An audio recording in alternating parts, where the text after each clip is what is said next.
तो बिहार विधानसभा चुनाव के दूसरे चरण में भी 17 जिलों की 94 विधानसभा सीटों पर चुनाव होने हैं।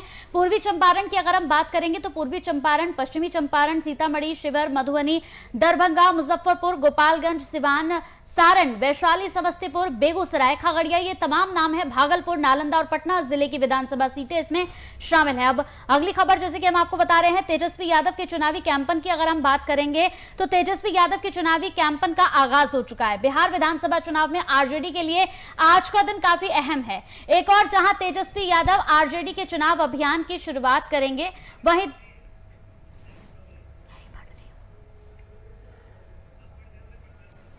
तो वहीं दूसरी ओर लालू यादव के बड़े बेटे तेज प्रताप यादव ने हसनपुर सीट के लिए नामांकन दाखिल किया है। तेजस्वी और तेज प्रताप यादव नामांकन के रिटर्निंग ऑफिसर यहां पर दफ्तर में पहुंचे, जहां विधिवत रूप से तेज प्रताप ने अपना पर्चा भरा।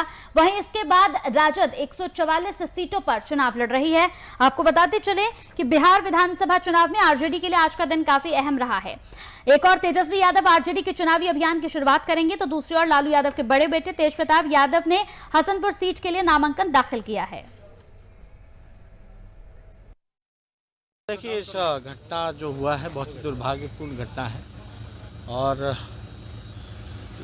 लगातार जो है 15 साल के सुशासन में एक आध घटना नहीं हुई।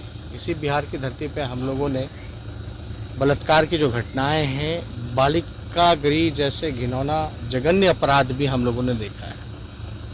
उस समय भी इतना बड़ा अपराध होने के बाद भी, सबूत होने के बाद भी पुलिस जो है अपराधियों को संरक्षण देने का काम किया गया। मंत्री से लेकर के कई बड़े बड़े नाम जो हैं सामने आए थे। जो भी दोषी है उस पर कार्रवाई होनी चाहिए ईमानदारी से।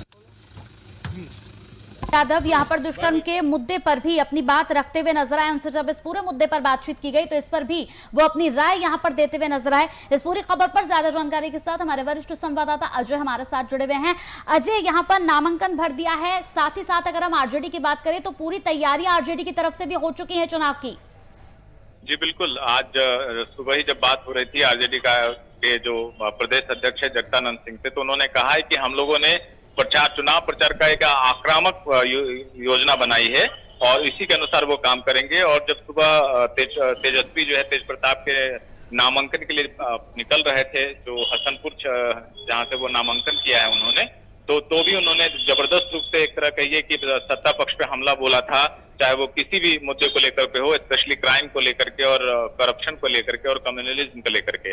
ये तीनों बातें मुख्यमंत्री भी किया कर रहे हैं आजकल अपने भाषण में, जब वर्चुअल रैली अभी कर रहे हैं उसमें भी उन्होंने ये बातें कही हैं।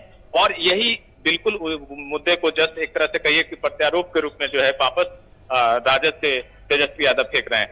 तो कहें कि पूरे की पूरी प्लानिंग है सत्ता पक्ष को घेरने की। अपनी तरफ से पूरी कोशिश की जा रही है कि जितनी भी सभाएं की जाएं, चाहे वो वर्चुअल रैली के रूप में हो या फिर रैली के रूप में हो, वहां पर इन मुद्दों को उठाया जाए और जनता को ये बताया जाए कि भाई आपके सत्ता पक्ष के लोग जो है क्या नहीं कर पाए और हम आएंगे तो क्या करेंगे। इसमें सबसे रिमार्केबल बात ये होगी कि देखना ये होगा कि इस बार तेजस्वी का भविष्य जो है दांव पे लगा हुआ है। महागठबंधन की तरफ से वो मुख्यमंत्री के उम्मीदवार हैं, वहीं दूसरी ओर उनके भाई जो है पिछले तेज प्रताप, उनके बड़े भाई जो है तेज प्रताप, वो पिछली बार महुआ से विधानसभा चुनाव लड़े थे और इस बार उन्होंने अपनी सीट जो है बदल करके हसनपुर रखा है।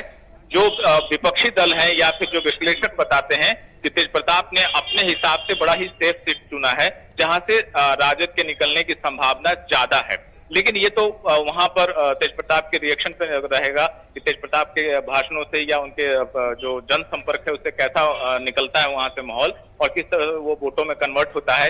या फिर ऐसा होता है कि जब प्रधानमंत्री मोदी जब रैलियां करेंगे एनडीए के पक्ष में, तब वो उसके सामने रह पाते हैं कि नहीं। लेकिन पूरी जातिगत समीकरणों और जो धर्म से संबंधित समीकरण है उनको देखा जाए तो तेज प्रताप समझ रहे हैं कि वो सेफ सीट है और उसी को सपोर्ट करने के लिए तेजस्वी भी पहुंचे हैं। तो एक तरह से कह सकते हैं जी बिल्कुल अजय, जिस तरीके से देखा जा रहा है यहाँ पर तमाम पार्टियां अपनी तैयारियां शुरू कर चुकी हैं, लेकिन हमेशा से चुनावों के वक्त में देखा गया है कि एक मोदी लहर जो होती है वो काफी बड़ा एक फैक्टर है। क्या इस बार के चुनाव में भी मोदी लहर चलेगी या फिर इस बार का चुनाव बिना मोदी लहर के ही चलता हुआ नजर आ रहा है? कुछ खास इन्फॉर्मेशन अभी तक जो विभिन्न मीडिया हाउसेस के द्वारा जो चुनावी सर्वे कराए गए हैं जिनकी ऑथेंटिसिटी कितनी है उसको इसके बारे में कुछ कहा तो नहीं जा सकता। बिल्कुल। लेकिन ज्यादातर लोग ये दावा कर रहे हैं कि एनडीए के पक्ष में वोट ज्यादा पड़ेंगे। लेकिन जैसा कहा जा सके, चूंकि विधानसभा चुनाव है और यहाँ की जनता ने पिछली बार भी जब विधानसभा के चुनाव हो रहा था तो मोदी लहर के बावजूद यहाँ पे महागठबंधन में जिस समय नीतीश कुमार भी शामिल थे उसके पक्ष में वोट किया था और उसकी सरकार बनाने के लिए वोट किया था। अभी तक जो स्थिति है उसमें मोदी लहर जैसी कोई चीज नहीं दिख रही है। अब ये बात अलग है कि जब मोदी आते हैं, बोलते हैं, लोग जब उनकी सुनते हैं तो एक लहर पैदा हो सकता है। दूसरी बात है कि एक अंडर करंट होता है। अंडर करंट कहने का मतलब ये हुआ कि अंदर से जनता क्या मन बना रही है। अभी तक जो फीलिंग आ रही है लोगों से बातचीत में, जनता जो है एक बात तो तय है, कोरोना काल से त्रस्त थी, बेरोजगारी से त्रस्त है और सबसे बड़ी बात यह है कि जो एक सबसे बड़ा मुद्दा है बेरोजगारी का। बेरोजगारी जैसा चीज विकराल दिखा जब कोरोना काल हुआ तो उसको भुनाने की कोशिश आरजेडी करेगा।